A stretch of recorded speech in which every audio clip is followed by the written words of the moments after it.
Selamat pagi pemirsa, Lingkar Pagi edisi Sabtu 22 Februari 2025 kembali hadir di hadapan Anda. Bersama saya Anita Nawang, berikut Lingkar Pagi selengkapnya.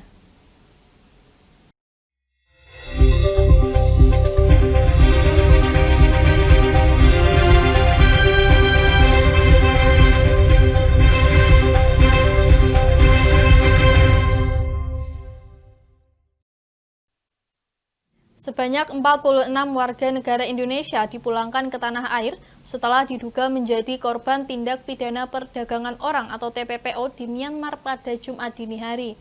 Dirjen Perlindungan KP2MI BP2MI Rinardi menjemput ke-46 korban dan berharap ke depan menjadi pembelajaran bagi masyarakat agar tidak mudah tergiur gaji besar dengan bekerja di luar negeri yang tidak memerlukan dokumen pekerjaan pendukungnya.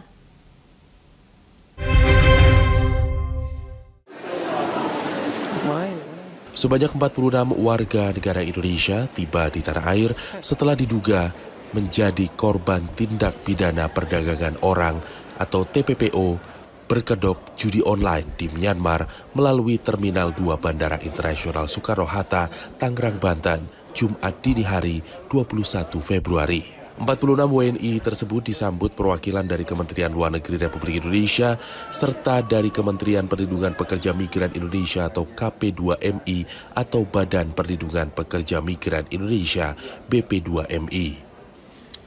Direktur Jenderal Perlindungan KP2MI Rinardi menyebutkan para korban sebelumnya ditawari kerja di luar negeri dengan persyaratan minim serta iming-iming gaji besar melalui media sosial. 46 warga negara Indonesia telah berhasil kita pulangkan dari Myawaddy, Myanmar. Berdasarkan kerjasama yang baik dari KBRI Rangun, KBRI Bangkok, Kementerian Luar Negeri, dan tentunya dari KP2MI, dari Barreskrim, dan dari Kemensos, serta banyak kementerian lembaga yang sudah bekerjasama untuk membantu memfasilitasi kepulangan 46 warga negara Indonesia.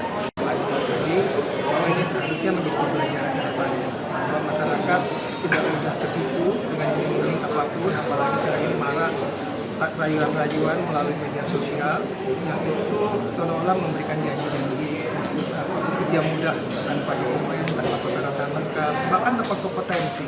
Mereka bisa berangkat ke luar negeri dan mendapatkan gaji besar. Dan nyatanya mereka kemudian menjadi objek dari sasaran perdagangan orang. Inilah kemudian yang kita ingin sampaikan kepada masyarakat, hendaknya hati-hati ke depannya.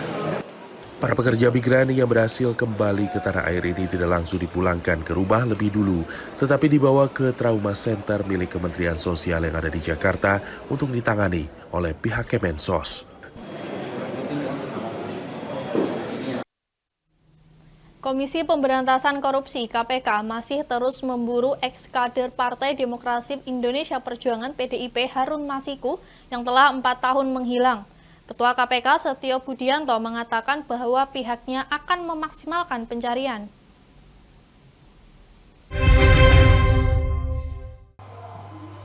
Pak Ketua, silakan. Komisi Pemberantasan Korupsi KPK memaksimalkan pencarian buron Harun Masiku yang telah menghilang selama 4 tahun. Hingga kini, jejak mantan calon legislatif yang terjerat kasus suap itu belum ditemukan, namun KPK memastikan tidak akan menghentikan upaya pelacakan dan penangkapannya. Ketua KPK Setio Budianto di Gedung Merah Putih KPK Jakarta, Kamis 20 Februari mengatakan bahwa Harun Masiku masih menjadi target bagi pihaknya, sehingga pencariannya terus diusahakan agar bisa masuk ke proses penangkapan.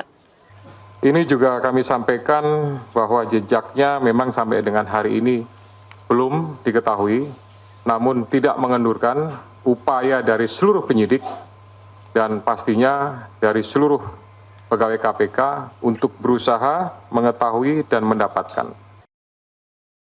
Setio juga meminta masyarakat untuk melapor kepada KPK apabila mendapatkan kabar atau melihat keberadaan Harun Masiku.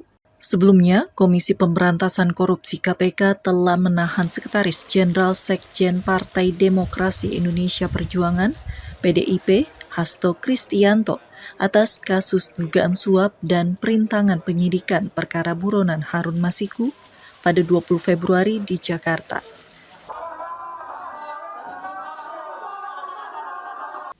Meski curah hujan masih tergolong tinggi, namun penyakit DBD di Blora mengalami tren penurunan dibandingkan bulan Januari. Seperti yang terlihat di Rumah Sakit Samin Surosentiko Randu Blatung, terhitung dari awal bulan Januari hingga memasuki pekan ketiga bulan ini, total pengidap penyakit DBD mencapai 24 kasus.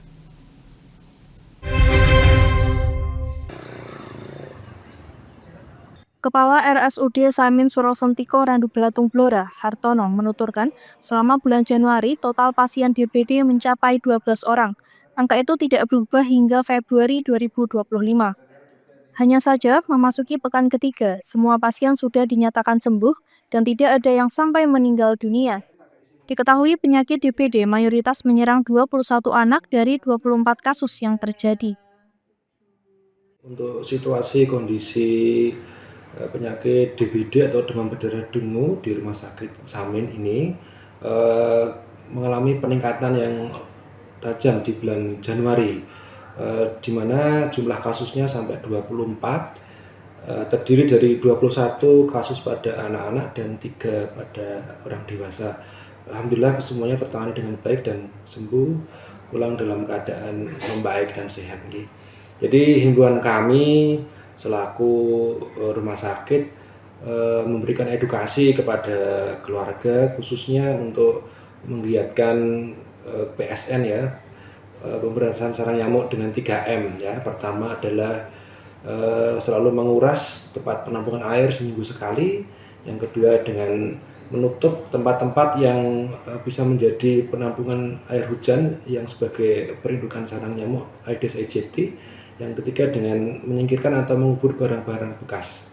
Selanjutnya kami juga koordinasi dengan jajaran kami baik dengan dengan puskesmas maupun dengan dinas kesehatan berupa feedback adanya jumlah kasus DBD di wilayah kerja masing-masing sehingga bisa ditindaklanjuti dengan PE atau penyelidikan epidemiologi untuk mencari titik di mana kira-kira DBD itu didapat atau kira-kira banyak jentik nyamuknya di mana. Kira-kira begitu. Terima kasih. Diharapkan masyarakat bisa menerapkan pemberantasan sarang nyamuk atau PSN, menjaga lingkungan agar tetap bersih dan menjaga pola hidup sehat. Dari Kabupaten Blora, Hanafi, Lingkar TV melaporkan. Dewan Pengurus Pusat DPP Partai Demokrasi Indonesia Perjuangan PDIP menilai bahwa penangkapan Sekjen PDIP Hasto Kristianto tidak memiliki urgensi. Ketua DPP PDIP Bidang Reformasi Hukum Roni Talapesi saat konferensi pers di kantor DPP PDIP memastikan bahwa Hasto tidak mungkin melarikan diri dari proses hukum. Dewan Pengurus Pusat DPP Partai Demokrasi Indonesia Perjuangan PDIP menilai tidak ada urgensi bagi Komisi Pemberantasan Korupsi KPK melakukan penahanan terhadap Sekretaris Jenderal PDIP Hasto Kristianto.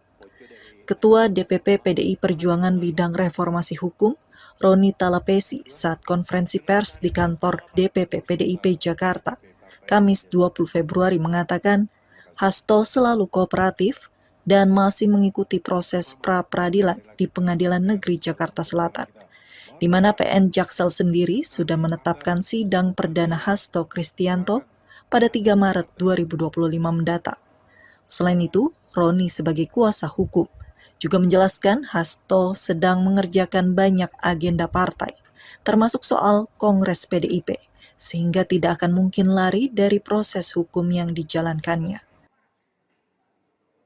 Ini adalah penahanan politik, dan ini adalah babak baru yang kami anggap sebagai serangan terhadap partai kami. Penahanan ini membuktikan informasi bahwa Sekjen PDI Perjuangan Hasto Kristianto memang ditargetkan untuk ditahan sebelum Kongres Partai. Sebelumnya, KPK resmi menahan Sekretaris Jenderal PDI Perjuangan Hasto Kristianto di Gedung Merah Putih Jakarta Kamis 20 Februari. Hasto dianggap merintangi penyidikan kasus suap yang melibatkan Harun Masiku setelah sebelumnya pada 23 Desember ditetapkan sebagai tersangka.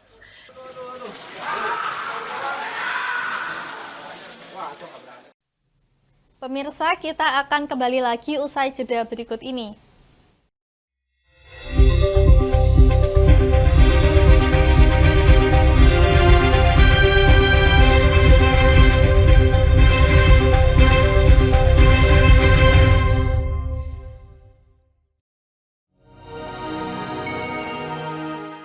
Selain si retinol ini, kalau gitu ngomongin retinol, apa sih dok sebenarnya retinol itu? Bagus nih programnya. Yang saat ini ya kayaknya sudah beberapa tahun yang Wah, lalu. boleh banget nih ditonton setiap hari. Meanwhile,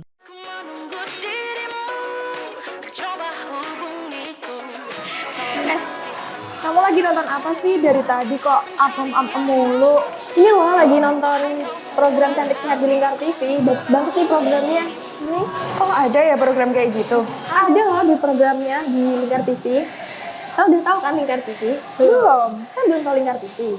Lingkar TV itu TV digital streaming online yang sudah mengantongi izin PSE dari Kominfo dan bisa diakses di HP kalian mestinya. Oh iya? Iya, bagus loh. Coba di-download sekarang. Bentar deh, aku tak coba download dulu. Iya.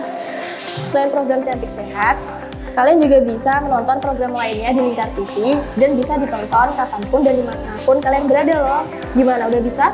Udah nih, punyaku udah bisa. Punyaku juga udah nih. Wah ya, bagus dong kalau udah download semuanya. Tunggu apa lagi? Sekarang giliran kamu Download aplikasi Lingkar TV di Play Store.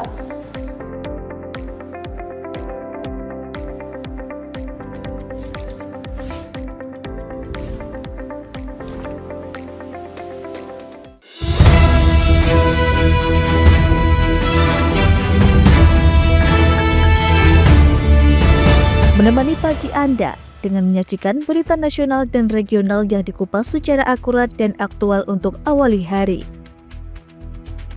Dalam Lingkar Pagi, setiap Senin hingga Sabtu jam 8 pagi hanya di Lingkar TV.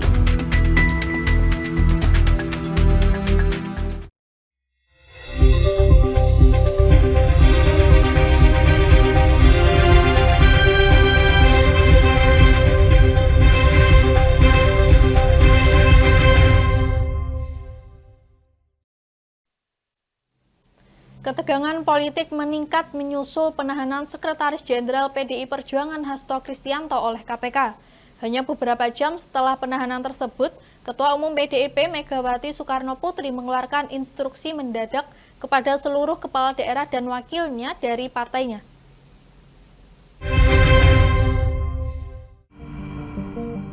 Dalam surat bernomor 7294-IN-DPP-2/2025 tertanggal 20 Februari 2025, Megawati secara tegas meminta para kader PDIP untuk menunda keberangkatan menuju acara retret di Akademi Militer Magelang yang dijadwalkan berlangsung 21 hingga 28 Februari 2025. Bagi yang sudah dalam perjalanan, mereka diminta berhenti dan menunggu arahan lebih lanjut. Instruksi ini muncul di tengah rencana pemerintah mengadakan pembekalan bagi 505 kepala daerah yang baru dilantik oleh Presiden Prabowo Subianto. Acara yang rencananya digelar di Akademi Militer Magelang tersebut kini terancam tidak dihadiri oleh kepala daerah dari PDIP. Tercatat, ada 126 kader PDIP yang diketahui menjadi kepala daerah. Langkah Megawati ini dinilai sebagai bentuk protes terhadap penahanan Hasto Kristianto. PDIP sendiri menyatakan penahanan tersebut bersifat politis dan merupakan upaya untuk mengacaukan partai menjelang Kongres. Mereka juga mempertanyakan urgensi penahanan, mengingat Hasto selalu kooperatif selama proses hukum berlangsung. Sementara itu, KPK menegaskan penahanan Hasto dilakukan murni atas dasar penegakan hukum. Hasto ditahan selama 20 hari pertama di rutan KPK terkait kasus dugaan suap dan perintangan penyidikan. Situasi ini menambah tensi politik nasional, mengingat PDIP merupakan partai dengan suara terbanyak di parlemen. Perkembangan kasus ini berpotensi mempengaruhi dinamika politik dalam waktu dekat, khususnya menjelang Kongres PDIP April mendatang. Tim Liputan Lingkar TV melaporkan. Bupati Semarang Ngesti Nugraha menunda keberangkatannya ke Magelang untuk mengikuti agenda retret kepala daerah. Keputusan tersebut diambil usai dirinya menerima surat edaran soal instruksi langsung dari Ketua Umum PDIP Megawati Soekarno Putri.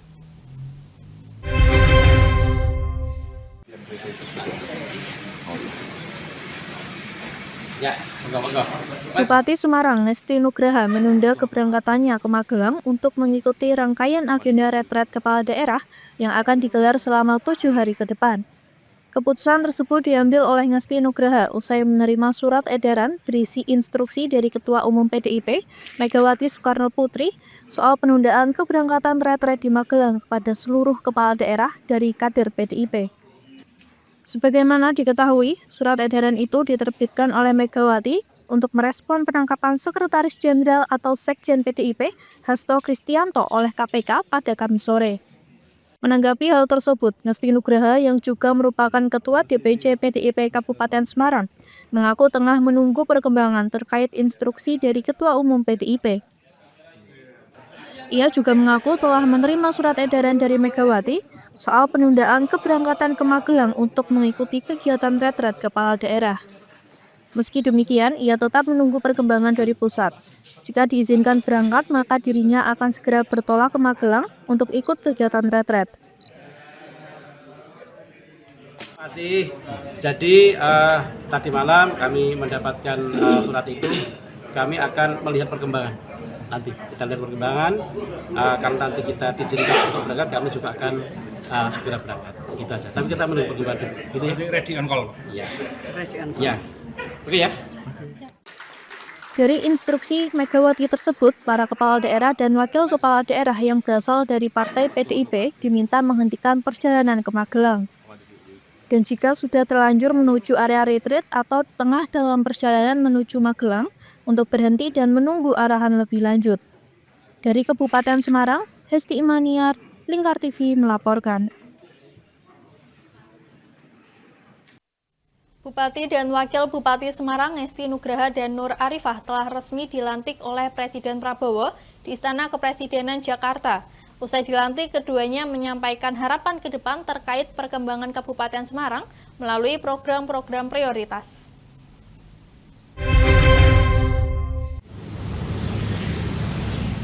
Ngesti Nugraha dan Nur Arifah telah resmi menjabat sebagai Bupati dan Wakil Bupati Semarang periode 2025-2030.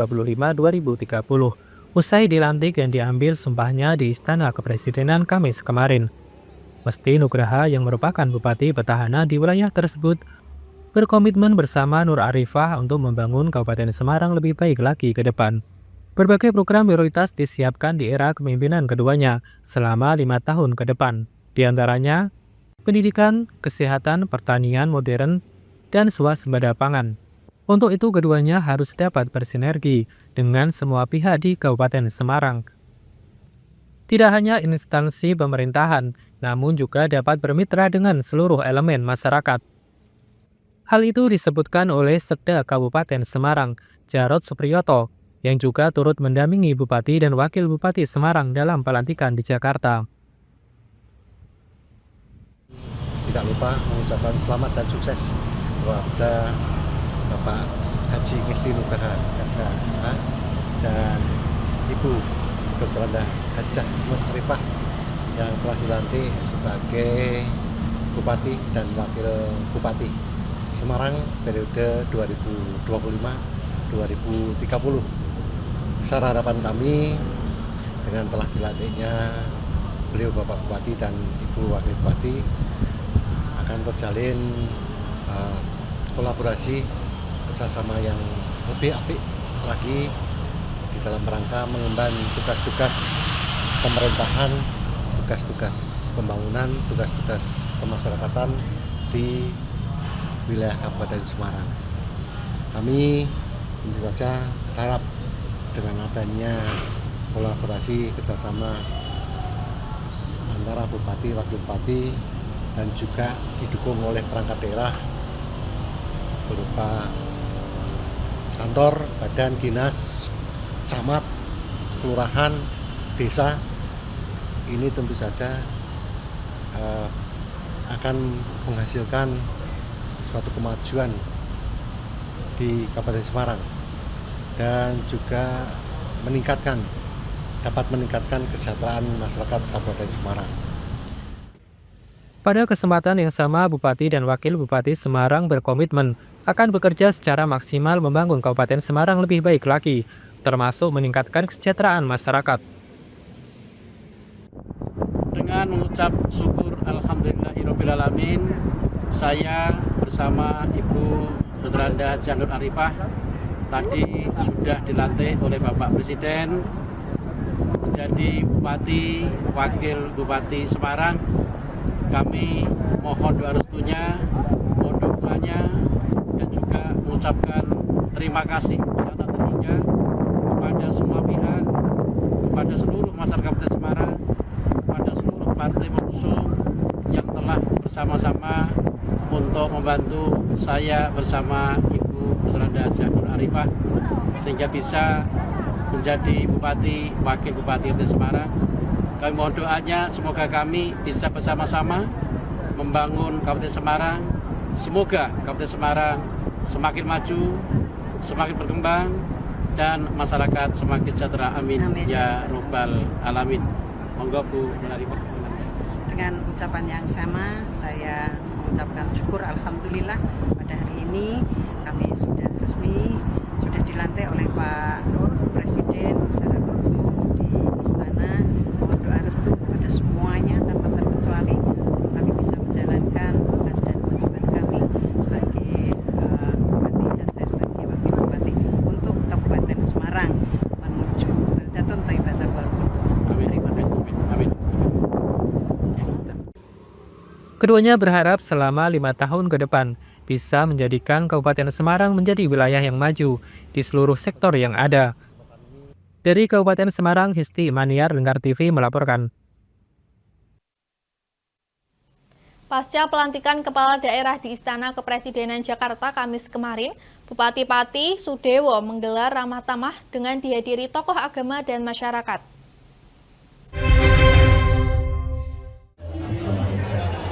Ribuan masyarakat dan tamu undangan memadati rumah Bupati Pati Sudewo yang bertempat di Desa Slungkap, Kecamatan Kayen. Dalam kesempatan ini, turut hadir jajaran pemerintahan Kabupaten Pati, tokoh agama, tokoh masyarakat, tim pemenangan, ormas, dan lainnya. Kesempatan ini dianggap penting sebagai representasi kedekatan dengan masyarakat, dikarenakan Sudewo bakal langsung melanjutkan kegiatan serah terima jabatan pada Jumat 21 Februari 2025 dan bertolak ke Magelang untuk mengikuti retret bersama kepala daerah se-Indonesia. Dalam sambutannya, Bupati Pati Sudewo menuturkan telah menjalin komunikasi kepada jajaran pemimpin untuk dapat membantu menyukseskan pembangunan dalam masa kepemimpinannya di Bumi Minatani. Di antaranya, pembangunan Rumah Sakit Bayangkara di Desa Tambah Mulyo, Kecamatan Jakenan, pembangunan infrastruktur jalan, pembuatan bendung Godo, penataan ulang trotoar di Jalan Panglima Sudirman, penataan gor pesantrenan, serta pembuatan koperasi Gapoktan untuk mempermudah penyaluran pupuk. Saya adalah bagaimana saya bisa membangun Kabupaten Pati yang lebih baik. Untuk itu saya laporkan kepada Bapak Ibu sekalian langkah-langkah strategis yang saya lakukan sebelum pelantikan.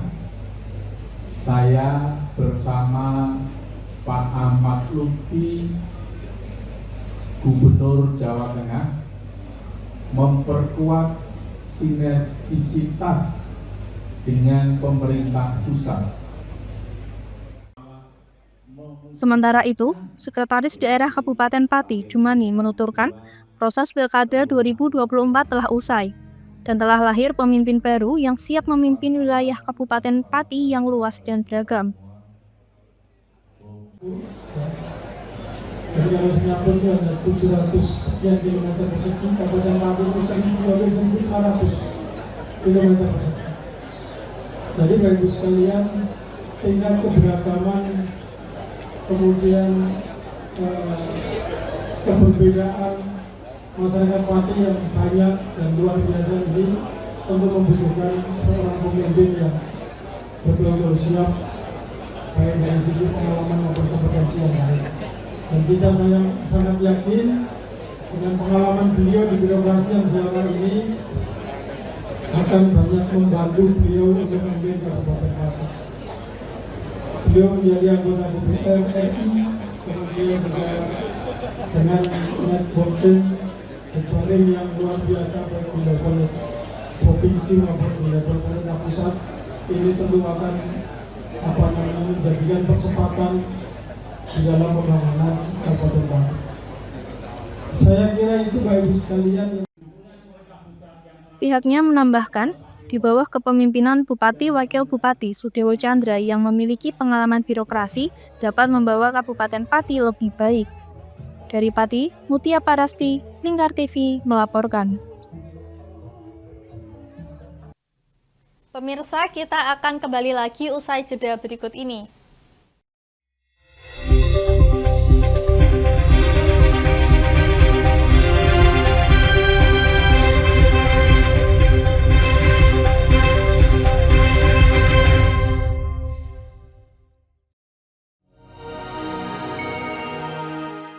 Selain si retinol ini, kalau gitu ngomongin retinol, apa sih dok sebenarnya retinol itu?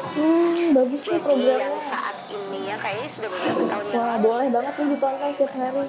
Meanwhile,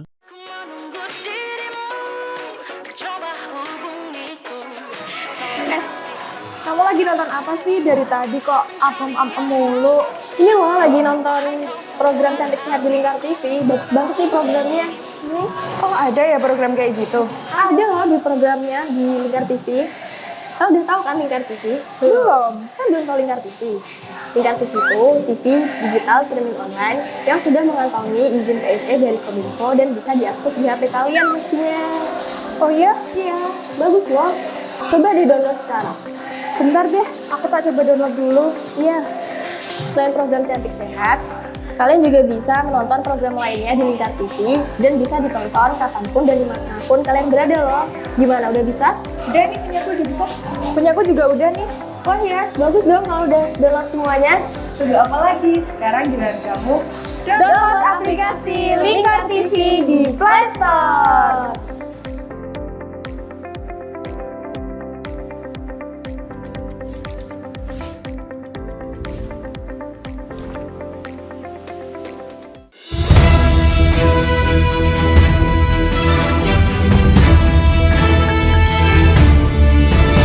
Menemani pagi Anda dengan menyajikan berita nasional dan regional yang dikupas secara akurat dan aktual untuk awali hari. Dalam Lingkar Pagi, setiap Senin hingga Sabtu jam 8 pagi hanya di Lingkar TV.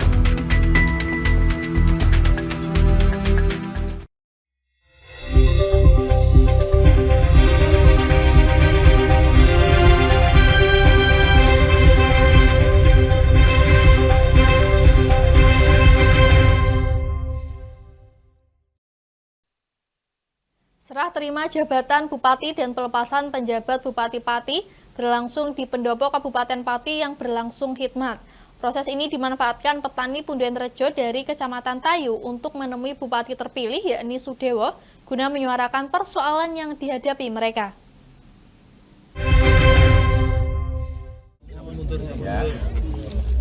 Doakan.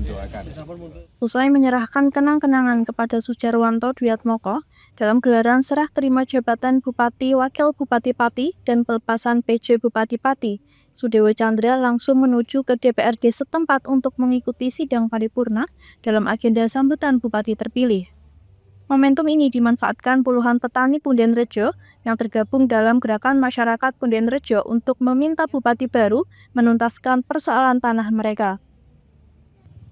Salah satu petani Punden Rejo, Muhammad, menuturkan bahwa sekitar 70 orang datang ke kantor Bupati Pati untuk mengucapkan selamat atas dilantiknya Sudewo Chandra. Besar harapan mereka, Sudewo dapat memperhatikan kesejahteraan petani dan mengembalikan tanah nenek moyang yang sebelumnya diperebutkan dari PT LPI. Harapannya untuk petani ya semoga sejahtera dan semoga petani-petani lebih dipikirkan dipikirkan. Untuk yang khusus Punden Rejo Pak, apa harapannya? Punden Rejo khususnya Germapun, tanah nenek moyang kembali ke kami, ke Germapun. Sejauh ini udah ada ini Pak, komunikasi dengan mungkin staf-stafnya Pak Dewa atau Pak Dewa langsung? Alhamdulillah sebelum ada pemilihan pernah ke soal ke Pak Sugi. Gimana jawabannya Pak? Jawabannya ya nanti akan saja dan minta dukungannya supaya saya terpilih, nanti insya Allah saya bantu. Sementara itu, Bupati Pati Sudewo menuturkan bakal mendalami permasalahan petani Punden Rejo, sehingga keputusan yang diambil tak menyimpang dari perundang-undangan. Tanggal 1 Maret nanti sudah kembali ke Pati, insya Allah bisa menjalankan tugas secara efektif. Dan sementara saya orientasi atau retreat di Magelang, akan dilaksanakan pemerintah sementara ini oleh Pak Chandra, Wakil Bupati Pati. Ini tanggapan ini Pak? Ada petani. Gimana Pak? Petani Punden Rejo nanti akan kami dalami dulu ya, supaya kami dalam mengambil keputusan itu tidak melanggar peraturan perundang-undangan. Ya, selamat. Saya setelah ini langsung ke Magelang 1 minggu, kobar saka kono lagi ngrembug soal Punden Rejo. Ya. Pihaknya menambahkan, bakal membahas permasalahan petani Punden Rejo usai menjalani retret di Magelang, dan untuk sementara waktu kepemimpinan di bawah naungan Wakil Bupati Risma Ardi Chandra. Dari Pati, Mutia Parasti, Lingkar TV melaporkan.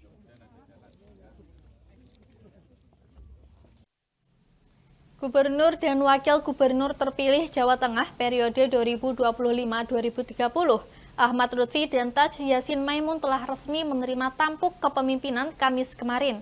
Ahmad Lutfi menegaskan komitmennya untuk mengakselerasi program pembangunan bersama 35 kabupaten kota di Provinsi Jawa Tengah.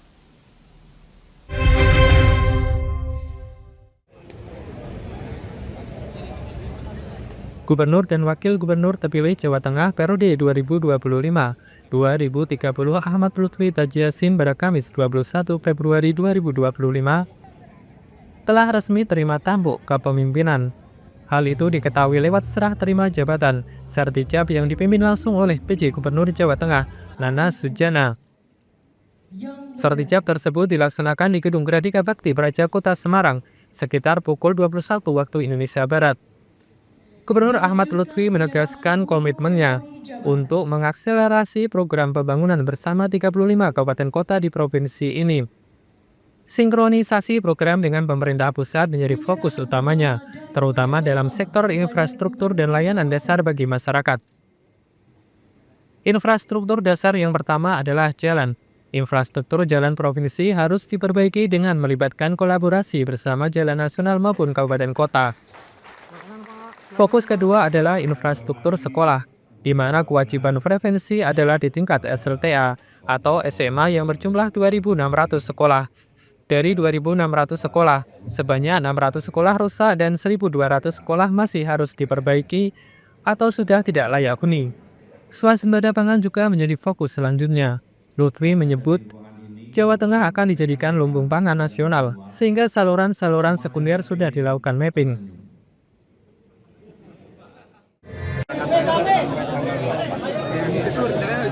Rencana 35 kabupaten saya akan putar, jadi satu hari, satu malam di satu kabupaten untuk melakukan akselerasi program-program yang kita lakukan. Pertama adalah infrastruktur dasar dan layanan dasar yang akan kita utamakan. Infrastruktur dasar yang pertama adalah jalan. Kita ke depan adalah operasi terkait dengan ketupat. Jadi arus mudik di wilayah Jawa Tengah yang merupakan sentral Pulau Jawa, maka mau tidak mau infrastruktur jalannya harus kita perbaiki, baik itu provinsi, kemudian kita kolaborasi dengan jalan-jalan nasional maupun jalan-jalan kolaborasi di kabupaten kota, sehingga pada saat gelaran arus mudik dan balik nanti akan berjalan lancar. Kemudian yang kedua, kita juga akan melakukan infrastruktur sekolah. Jadi Jadi kewajiban daripada provinsi adalah di tingkat SLTA atau SMA itu ada 2.600 sekolah, di mana 600 itu rusak. Kemudian 1.200 itu ya masih harus kita perbaiki.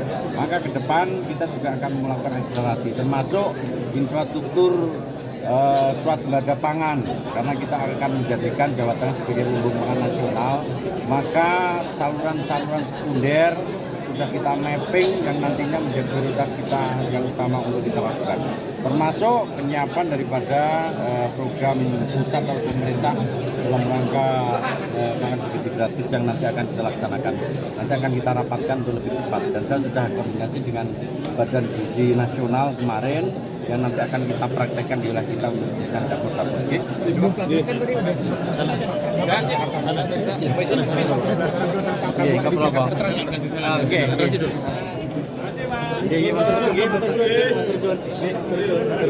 Pak, besok berangkat retret jam berapa, Pak? Besok jam 11. Jam 11 berangkat. Pak, paripurna dulu berarti, Pak, tadi. Paripurna pagi jam 10. Pak, setelah retret rencana kemana, Pak? Retret? Habis retret, masih retret dong. Sementara Ketua Tim Pemenangan Ahmad Lutfi Tajiasin, AM Putranto berharap program-program yang sudah dirancang dan akan diterapkan di Jawa Tengah bisa berjalan dengan baik. Tim pemenang untuk beliau dan mudah-mudahan programnya berjalan dengan baik. Terus teman-teman juga bantu kontrol ya. Jadi apa yang beliau itu bagian dari penyebaran dari program dari pusat ya. Dan harapan saya masyarakat Jawa Tengah jauh lebih bagus. Dan saya yakin di tangan beliau Jawa Tengah akan lebih maju. Doa kami semuanya. Terima kasih. Terima kasih. Ada bidang khusus nggak, Pak? Ya? Ada bidang khusus nggak, Pak? Nggak ada bidang.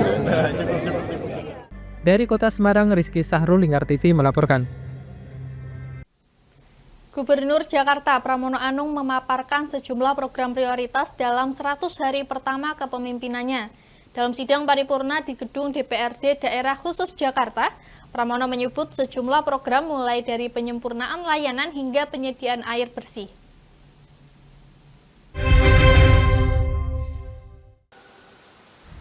Gubernur Jakarta periode 2025-2030 Pramono Anung mengumumkan sejumlah program prioritas dalam 100 hari pertama kepemimpinannya bersama sang wakil Rano Karno.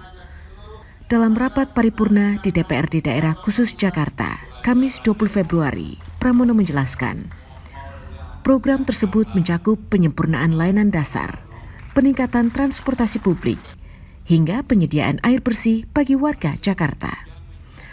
Salah satu fokus utama adalah mengembalikan program Kartu Jakarta Pintar KJP seperti era sebelumnya agar lebih banyak warga yang bisa menerima manfaatnya. Sementara itu, pada sektor transportasi, Pramono menekankan perlunya sistem yang terintegrasi antara Jakarta dan kota penyangga seperti Bekasi, Bogor, dan Tangerang. Dalam upaya menekan pengangguran, Pemprov Jakarta juga akan menggelar job fair di setiap kecamatan. Membuat yang namanya job fair di setiap kecamatan. Karena inilah yang menjadi problem serius di Jakarta saat ini adalah masalah lapangan kerja.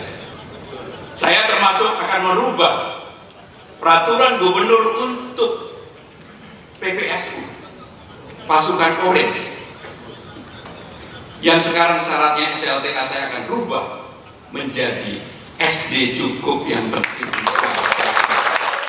Tak sampai di situ, pada era kepemimpinannya, taman-taman kota akan diaktifkan sebagai ruang publik yang aman dan nyaman dengan fasilitas keamanan yang memadai. Bukan hanya infrastruktur, budaya Betawi juga akan lebih diperkuat sebagai identitas Jakarta usai tidak lagi menjadi ibu kota negara. Sehingga, Pramono juga mengusulkan agar Jakarta dikembangkan sebagai ibu kota ASEAN di masa depan. Harno dan Muhammad Hanis Khalil Barok resmi dilantik sebagai Bupati dan Wakil Bupati Rembang periode 2025-2030. Mereka dilantik oleh Presiden Prabowo di Istana Kepresidenan Kamis kemarin. Setelah dilantik, Bupati Rembang Harno menyampaikan komitmennya untuk merealisasikan visi dan misi yang berfokus pada peningkatan pelayanan kesehatan dan perbaikan infrastruktur.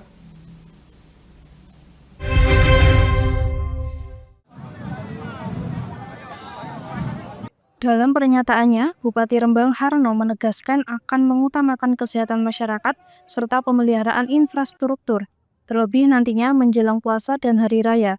Dirinya percaya dengan fokus pada kesehatan dan infrastruktur, perekonomian Rembang akan mengalami lonjakan signifikan. Assalamualaikum Bapak. Nanti ini untuk program 100 hari ke depan seperti apa Pak? Ya, jadi kalau menurut saya bukan bahasa 100 hari, Mas. Jadi yang jelas Bupati setelah dilantik berusaha bisa menjalankan visi misinya, terutama kebutuhan vital masyarakat. Yaitu apa? Pertama adalah kesehatan. Kesehatan paling diutamakan, apakah BPJS-nya kemarin sudah masuk semua atau belum? Kalau belum, kita berusaha akan memasukkan kesehatan untuk Rembang. Untuk yang jalan sendiri Pak? Nah, kedua adalah jalan.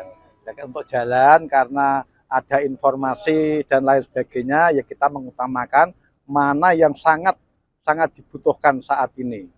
Nah, wabil khusus sekarang kan mendekati hari raya. Apakah mungkin kita mengerjakan? Nggak mungkin. Ya kita minimal bisa pemeliharaan jalan, nambal-nambal, jadi masyarakat hari raya bisa aman dan nyaman. Gitu Mas ya. Harno dan Hanis Khalil Barok diharapkan mampu membawa Rembang menuju masa depan yang lebih sejahtera. Kini seluruh masyarakat Rembang menanti langkah-langkah inovatif dari kedua pemimpin ini untuk mewujudkan harapan dan aspirasi mereka. Dari Rembang, Vicky Rio, Lingkar TV melaporkan. Pemirsa, kita akan kembali lagi usai jeda berikut ini.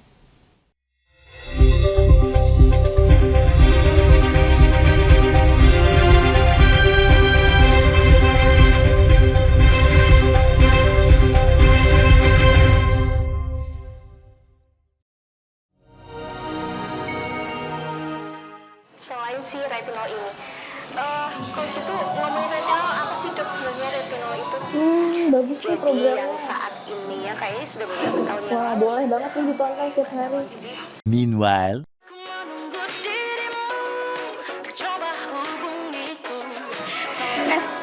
Kamu lagi nonton apa sih dari tadi kok apem-apem mulu? Ini loh lagi nonton program Cantik Sehat di Lingkar TV. Bagus banget nih programnya. Oh, ada ya program kayak gitu? Ada loh di programnya di Lingkar TV. Kau udah tahu kan Lingkar TV? Belum. Kan belum tahu Lingkar TV. Lingkar TV itu TV digital streaming online yang sudah mengantongi izin PSE dari Kominfo dan bisa diakses di HP kalian mestinya. Oh iya? Iya, bagus loh. Coba di-download sekarang. Bentar deh, aku tak coba download dulu. Iya. Selain program Cantik Sehat, kalian juga bisa menonton program lainnya di Lingkar TV dan bisa ditonton kapanpun dan dimanapun kalian berada loh. Gimana, udah bisa? Udah nih, punyaku udah bisa. Punyaku juga udah nih. Wah ya, bagus dong kalau udah download semuanya. Tunggu apa lagi? Sekarang giliran kamu download aplikasi Lingkar TV di Play Store.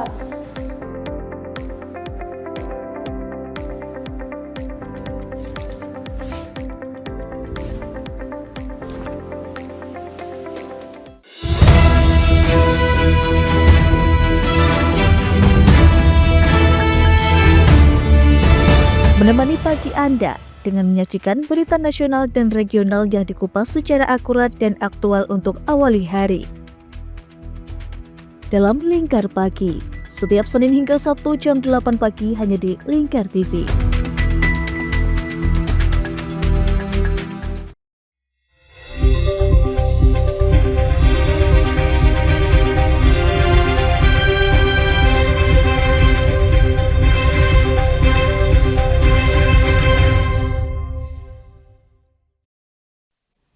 PT Angkutan Sungai Danau dan Penyeberangan ASDP Indonesia Ferry memastikan tak ada lagi layanan dermaga eksekutif di Pelabuhan Merak pada H-5 Lebaran.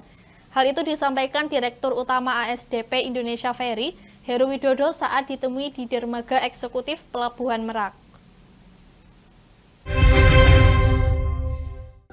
Direktur Utama PT Angkutan Sungai Danau dan Penyeberangan ASDP Indonesia Ferry, Heru Widodo, saat ditemui di Pelabuhan Merak, Kota Cilegon, Banten, Kamis 20 Februari memastikan tidak akan ada layanan kelas eksekutif di Pelabuhan Merak pada masa angkutan Lebaran mendatang. Sebutnya, layanan dermaga eksekutif akan ditiadakan mulai H-5 Lebaran, Oleh karena itu pihaknya akan memberikan layanan refund atau pengambilan dana bagi pengguna jasa penyeberangan yang sudah terlanjur memesan tiket layanan kelas eksekutif jauh-jauh hari. Kami kemarin dengan para operator kapal di Kapasdam bahwa kami nanti akan menyepakati bahwa nanti akan kita atur mungkin H-5 ya. H-5 tidak ada lagi nanti yang namanya tiket eksekutif atau reguler. Semua nanti akan kita lakukan sama reguler, sehingga nanti tidak ada lagi penumpukan yang ada di dermaga eksekutif. Jadi semuanya nanti siapapun yang mau masuk, masuk semua. Kebijakan peniadaan layanan eksekutif itu merespons Dewan Pengurus Pusat Gabungan Nasional Pengusaha Angkutan Sungai Danau dan Penyeberangan Gapasdap yang mendesak agar dilakukan penyamarataan pelayanan di semua dermaga di Pelabuhan Merak. Pada saat angkutan mudik lebaran nanti, maka semua dermaga yang ada di Merak dan Bakahuni, Ketapang dan Gilimanuk itu akan kita usulkan untuk semua adalah dermaga reguler sehingga tidak ada terjadi bottleneck yang itu akan mengganggu kelancaran arus lalu lintas. Adapun dari total 7 dermaga yang dioperasikan untuk aktivitas sandar kapal penyeberangan di Pelabuhan Merak, hanya 1 dermaga yang berstatus dermaga eksekutif. Selama ini, jalur eksekutif kerap mengalami kepadatan dan menimbulkan kemacetan di luar pelabuhan saat arus mudik karena menjadi rebutan para calon penumpang. Pemerintah Republik Indonesia dan Kerajaan Norwegia sepakat untuk memperpanjang kerjasama iklim dan kehutanan hingga tahun 2030. Menteri Kehutanan Raja Juli Antoni usai bertemu Menteri Iklim dan Lingkungan Hidup Norwegia, Andreas Bjelland Eriksen di Taman Nasional Gunung Merapi TNGM wilayah Kalitalang, Klaten, menjelaskan bahwa kerjasama ini dilaksanakan dalam bentuk program dalam memitigasi dan adaptasi terhadap perubahan iklim melalui sektor kehutanan.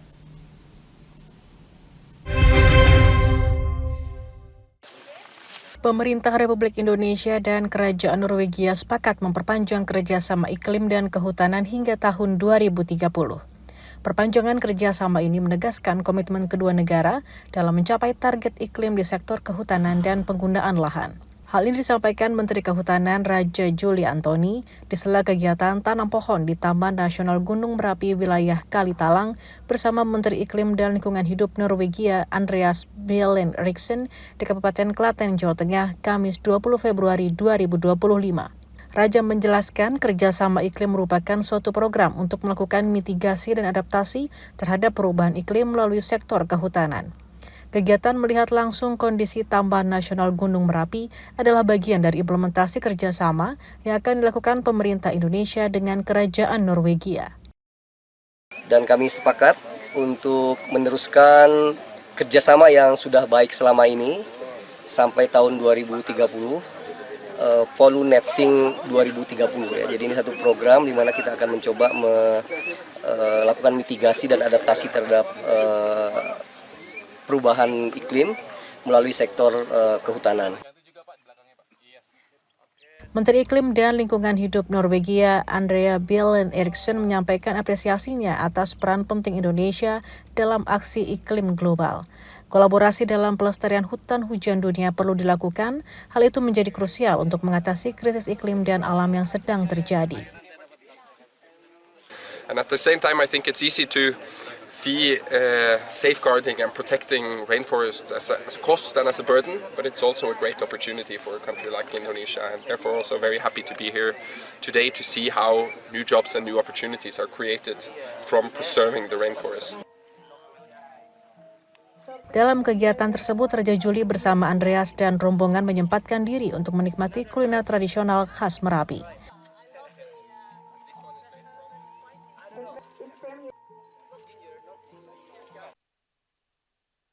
Pemerintah Kota Medan menggelar pasar murah di Kecamatan Medan Johor dalam rangka menyambut bulan suci Ramadan dan Idul Fitri 1446 Hijriah di lapangan Sejati Johor, Kota Medan, Sumatera Utara.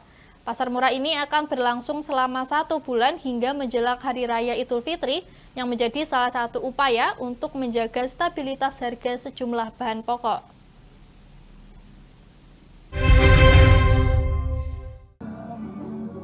Pemerintah Kota Medan menggelar pasar murah yang berlangsung di lapangan Sejati Johor, Kota Medan, Sumatera Utara pada Kamis. Kegiatan ini menjadi komitmen pemerintah Kota Medan dalam menjaga kestabilan harga bahan pokok dalam menyambut bulan suci Ramadan dan Idul Fitri 1446 Hijriah dengan menjual bahan pokok dengan harga subsidi. Hal ini guna mempermudah masyarakat membeli dengan harga terjangkau. Adapun bahan pokok yang dijual dengan harga subsidi, diantaranya beras dengan harga Rp13.000 per kilogram, gula pasir Rp16.500 per kilogram, tepung terigu Rp10.800 per kilogram, kacang kupas Rp31.300 per kilogram, serta telur Rp1.300 per butir. Pembukaan pasar murah dalam menyambut Ramadan 1400 sampai bulan Hijriah, termasuk juga nanti sampai menjelang Idul Fitri, jadi selama 30 hari. Jadi acara pembukaan ini adalah sebagai juga sosialisasi kepada masyarakat bahwa kegiatan pasar murah sudah kita mulai. Jadi kita berlomba berpacu dengan harga yang sudah mulai merambat naik, karena selalu fenomenanya seperti itu apabila menjelang hari besar keagamaan.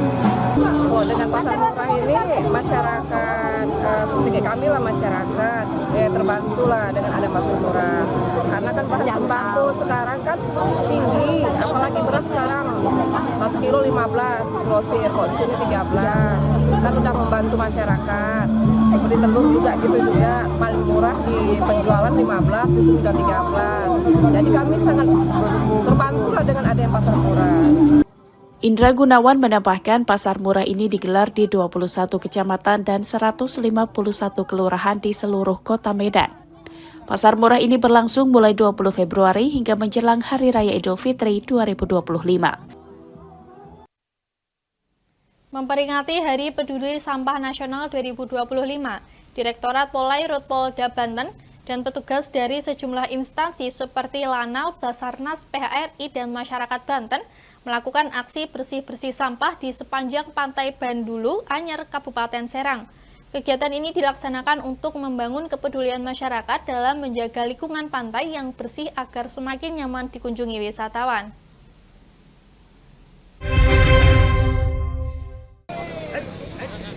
Direktorat Polairut Polda Banten pada Jumat 21 Februari melaksanakan aksi bersih-bersih sampah di Pantai Bandulu, Anyer, Kabupaten Serang, Banten, dalam rangka memperingati Hari Peduli Sampah Nasional tahun 2025. Kegiatan ini diikuti sejumlah petugas gabungan dari TNI, Basarnas, Perhimpunan Pengusaha Hotel dan Restoran Indonesia PHRI Kabupaten Serang, dan masyarakat sekitar, dengan menyisir sepanjang Pantai Bandulu Anyer sejauh 1 km, hingga mengumpulkan sampah sebanyak 1 ton lebih. Kasubdit Fasharkan Dit Polairut Polda Banten AKBP Henry Gunawan selaku Ketua Panitia Pelaksana Kegiatan mengatakan aksi bersih-bersih sampah dilakukan untuk membangun kepedulian masyarakat terhadap kebersihan lingkungan, agar Pantai Bandulu Anyer yang selama ini menjadi tujuan wisata bagi masyarakat semakin bersih dan nyaman untuk dikunjungi. Harapannya dengan Hari Sampah Nasional ini setiap masyarakat atau individu, khususnya pengelola ataupun pelaku usaha di pesisir bisa lebih menjaga lingkungannya. Tentu dengan pantai yang bersih otomatis mengundang para wisatawan datang. Bila pantainya kotor, jorok, otomatis juga masyarakat enggan. AKBP Henry mengimbau masyarakat, pengunjung maupun pedagang agar tidak membuang sampah sembarangan dan disiplin mengumpulkan sampah yang berada di sekitar lapak-lapak miliknya untuk dipilah agar bisa didaur ulang menjadi barang yang lebih bermanfaat.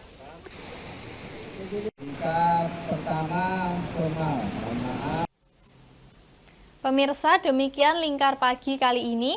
Saksikan Lingkar Siang pukul 13 waktu Indonesia Barat hanya di Lingkar TV. Saya Anita Nawang bersama kerabat kerja yang bertugas pamit undur diri. Selamat pagi dan sampai jumpa.